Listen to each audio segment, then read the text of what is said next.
श्री गजानन विजय ग्रंथावर आधारित 21 अध्यायाचे 21 व्हिडिओ या सिरीजमध्ये आपलं स्वागत आहे। आजचा अध्याय 8वा।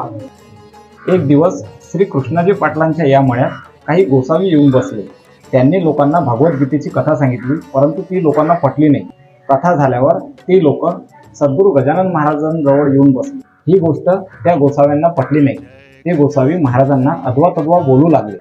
त्यावेळेस महाराज पलंगावर बसून चिलीम पेट होते। चिलिमीची ठिंगी पलंगावर पडली व पलंग पेटू लागले। महाराजांनी ब्रह्मगिरी गोसाव्याला जडत्या पलंगावर येऊन बसायला आमंत्रित केले, परंतु गोसावी घाबरले। या प्रकारे महाराजांनी ब्रह्मगिरी गोसाव्याचे गर्वहरण या ठिकाणी केले। जय गजानन महाराज। जय गजानन श्री गजानन किमयाही दाखवी।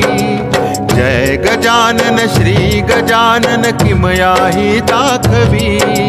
तुझ्या कृपेने झाडाला